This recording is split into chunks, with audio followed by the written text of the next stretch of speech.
Hello সবাইকে। তোমাদের সবার সাথে আজকে আমার স্বপ্নের কুটিরটা শেয়ার করব। এটা আমার কাছে আমার রাজপ্রাসাদ। প্রথমে ভয়েস দিয়ে শুরু করেছিলাম, কিন্তু পরে দেখলাম সেই ভিডিওটা ভালো হয়নি। তাই শুরুটা আমাকে দেখিয়ে শুরু করলেও এরপরে পুরোটাই আমি শুধু বাড়ির ভিডিওই করেছি। কে বলেছে মেয়েদের নিজেদের বাড়ি হয় না? করে দিলেই হয়। এটা হচ্ছে আমার সেই বাড়ি, যেখানে আমি দিন শেষে একটু শান্তিতে ঘুমোতে পারবো। কেউ আমাকে বের করে দেওয়ার কথা বলার দুঃসাহস পর্যন্ত পাবে না। উম, তোমাদেরকে প্রথমে দেখালাম আমাদের বাড়ির আহ, চাপকল, যেটা টিউবওয়েল বলে, সেই পাশটা। আহ, এগুলো সব অগোছানো আছে, কারণ এগুলো আমরা কিছুই এখনো গুছিয়ে উঠতে পারিনি। এটা হচ্ছে প্রথমে আমাদের ঢোকার পরে একটা ছোট্ট বারান্দা। ওই যে বললাম এখনো কিছু গুছাতে পারিনি, আস্তে আস্তে গুছাবো। নানান কারণে বাড়ির কাজে আর গুছিয়ে ওঠা হয়নি। এটা হচ্ছে আমাদের খাওয়ার রুম। প্রথমে এটা ভেবেছিলাম যে এটা বসার রুম বানাবো, কিন্তু পরে যখন দেখলাম যে রুমটা ছোট হয়ে যায়, আর যখন সোফার সেটটা এগুলো ফালানো হয় তখন রুমটা খুবই ছোট লাগে। আর যেহেতু সবাই আম্মুর ঘরে বসে আড্ডা দেয়, সেহেতু সেক্ষেত্রে এই রুমটা বসার রুম আর ভালো লাগছিল না। এরপর তোমাকে তো আম্মুর শোকেসটা দেখাই। এছাড়া হচ্ছে আমার নতুন শোকেস, আর এখানে যা জিনিসপত্র আছে তা হলো সব সাজায় রাখার জন্য। মানে নর্মালি আম্মুরা যেরকম হয়, জিনিস কিনবে কিন্তু সাজায় রাখবে, কিছুই ব্যবহার করতে দেবে না। এগুলো আম্মু কিছুই ব্যবহার করতে দেয় না। এগুলো এত ভালো ভালো জিনিস রেখে আমাদেরকে স্টিলের প্লেটে খাইতে দেয়। এটা একটা ছোট মিরর আমি কিনছিলাম এই রুমের জন্য।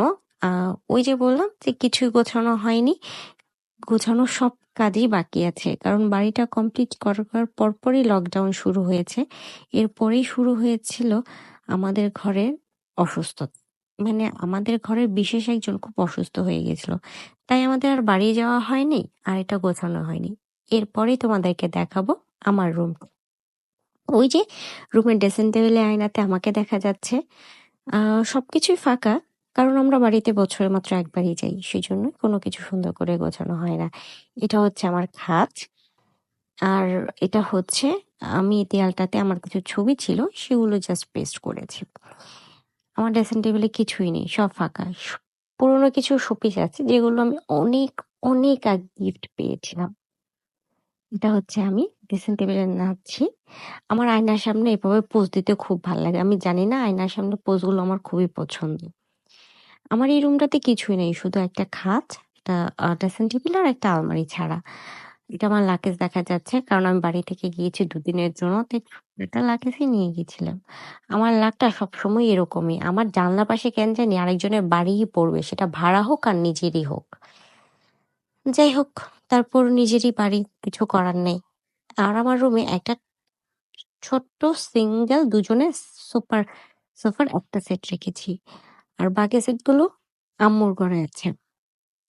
এটা হচ্ছে আমার সবচেয়ে ফেভারিট জিনিস, আমার আর আমার নানির ছবি। এটা আমার খুব ছোটকালের ছবি ছিল। আমরা যেহেতু থাকি না, ছবিগুলো ময়লা হয়ে যাবে এজন্য কাগজ দিয়ে প্যাকিং করে ঝোলানো আছে।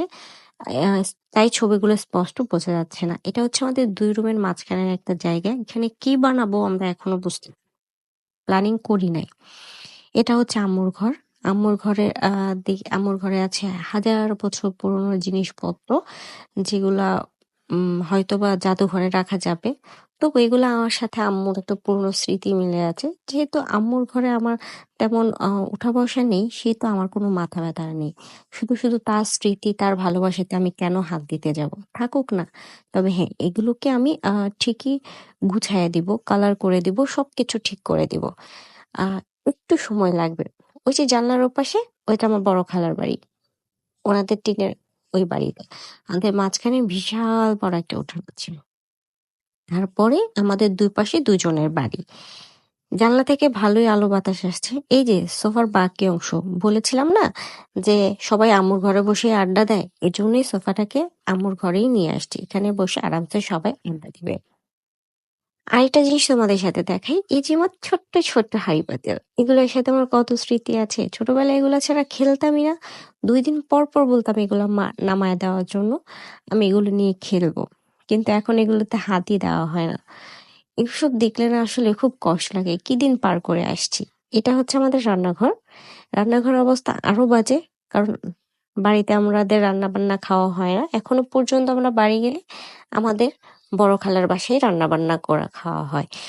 এজন্যই আর আমাদের রান্নাঘর গুছায় ওঠা নেই। কিন্তু আমরা যখন পুরোপুরি শিফট করব, তখন রান্নাঘর গুছায় নিব। এখান থেকে বেরোই আমাদের বিশাল একটা বারান্দা আছে। বারান্দাতে ওপাশে আছে আমাদের ওয়াশরুমটা।